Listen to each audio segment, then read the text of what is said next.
Is live in London. I know you've been working your sources, and there is some conflicting information out there. What's the latest? Kieran, I think the sort of latest takeaway from this at the moment is the silence that we're hearing from Islamabad in Pakistan. We've had these two government sources, well-placed sources, tell us that it is Adam Gadahn, the American al-Qaeda, the English propaganda arm of al-Qaeda, if you will, that has been arrested. In fact, they say that this is a big deal for them, and they believe that they're turning the tables on terrorism, and that this is something that they want to be recognized by their friends, meaning the United States.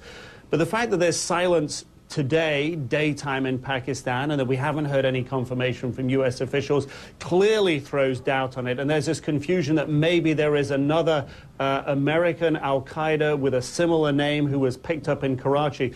Of course, you could look at it and say, why would intelligence officials want this information out there? Because the longer they can keep it quiet that Gadahn has been captured, they can use any information from him to their advantage. So you could see as well that this may be an intentional smokescreen. Of course, we're working to try and cut through that right now, Kieran.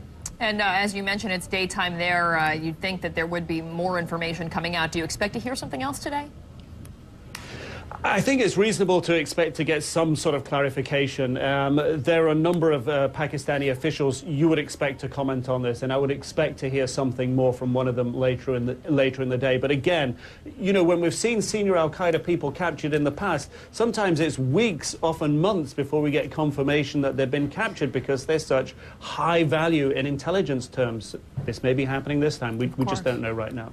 And also, if it is indeed Gadahn, or if it's not, and if it's yet another American, where do we go from here? Are the Pakistanis in charge, and what kind of rights would he have there, and what kind of ability to bring this person, this suspect, back to the U.S.?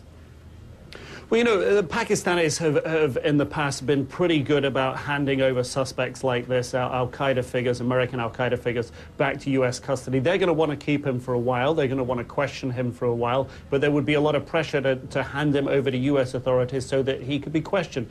Look back to just over a year ago when Bryant Neal Venus, American al-Qaeda, captured after going to al-Qaeda camps in Pakistan, handed over to U.S. authorities, given over 100 interviews to the FBI. If Gadahn has, in fact, been captured, that's going to be his future. He's going to be getting a lot of those interviews, building a relationship, trust with him, with the investigators who are talking to him, and trying to tease out and get information from him that could lead to bin Laden, could lead to others in al-Qaeda. But the message here for al-Qaeda, whether or not it's Gadahn, they're not as safe in Pakistan as they used to be, and that does appear to be because Pakistani officials are pushing and chasing them harder than they have done in the past, Kieran.